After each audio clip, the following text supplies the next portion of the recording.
형제와 여러분 안녕하세요. 오늘은 12월 5일 수요일 위대하신 스승 찬양받으실 하나님이라는 제목으로 욥기 36장 17절부터 33절까지를 묵상합니다. 17절 이제는 악인의 받을 벌이 그대에게 가득하였고 심판과 정의가 그대를 잡았나니.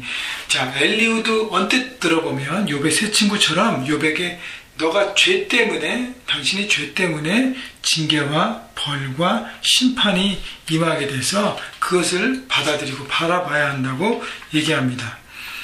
자, 그런데 이제 엘리후가 사실 하고 싶은 얘기는 이제 앞에서 얘기했지만 하나님께서는 고난을 통해서 우리를 가르치시고 은혜를 베푸시고 그 다음에 고난을 통과해서 더 견고한 하나님의 사람으로 세운다 그랬습니다. 그렇기 때문에 지금 엘리후가 욥에게 주는 메시지는 욥이 지금 잘못 없는데 잘못 없는데 고난받는 것은 알죠. 그렇지만 이해되지 않는 하나님에 대한 욥의 태도가 잘못됐음을 얘기합니다.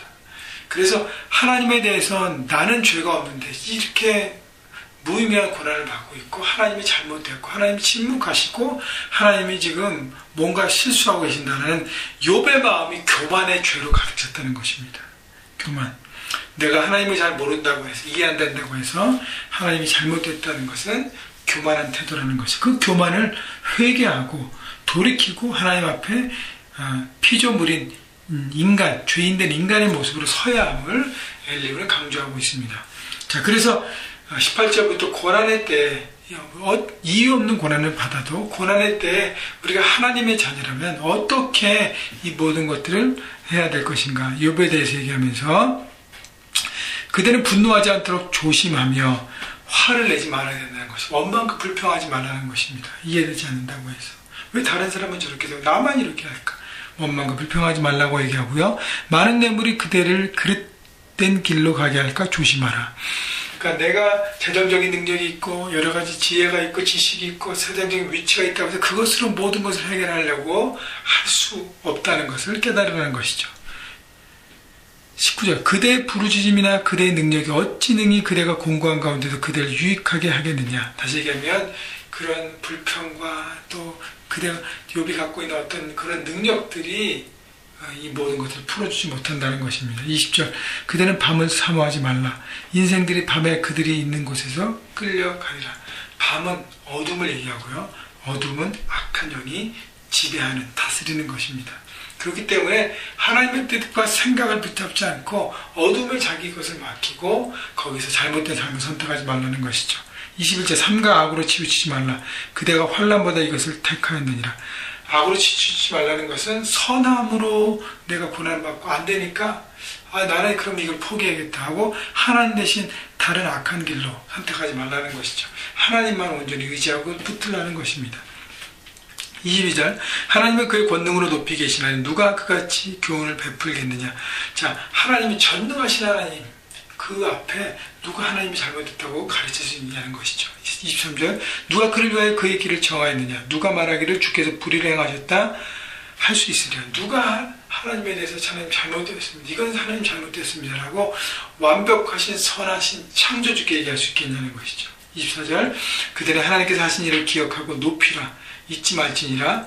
인생이 그의 일을 찬송하였느니라. 그래서 우리가 하나님 앞에 할 수 있는 것은 하나님이 하신 일을 기억하고 하나님을 찬양하는 것밖에 없다는 것입니다. 우리가 하나님의 바른 태도는 하나님의 예배의 대상이지 우리의 연구 대상이라든가 우리가 판단할 대상이 아니라는 것이죠. 하나님 앞에 온전히 의지하고 순종하고 나가는 것입니다. 25절 그의 일을 모든 사람이 우러러 보나니 먼 데서도 보느니라. 하나님은 높으시니 우리가 그를 알 수 없고 그의 횟수를 헤아릴 수 없느니라. 그것을 인정하라는 것이죠. 하나님은 우리가 100% 이해할 수 없음을 이해하고 받아들이는 것이죠. 그것이 하나님의 하나님 되심을 인정하고 인간의 인간됨을 받아들이는 것입니다. 자, 그러면서 엘리후가 얘기한 것은 27절부터 33절까지 그런 자연의 모든 섭리에 대해서 얘기합니다. 그가 물방울 가르게 하시며 빗방울이 증발하여 안개가 되게 하시나이다. 그것이 구름에서 내려 많은 사람에게 쏟아지느니라. 물이 안개가 되고 또 구름이 돼서 결국 비를 내려서 땅에 필요한 것들을 공급하고 또 땅에서 또 증발돼서 올라가는 어떤 그 순환되는 거 있잖아요. 그게 다 자연의 섭리 아닙니까?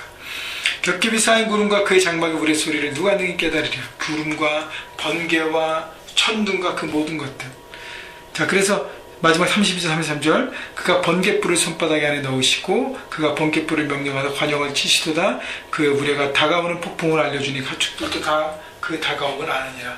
자연 모든 섭리들을 얘기하고 그건 누가 설명하고 그건 누가 그렇게 만들어서 그렇게 한치 어짜도 없이 이 땅을 360을 돌아가게 하느냐 하는 것이죠.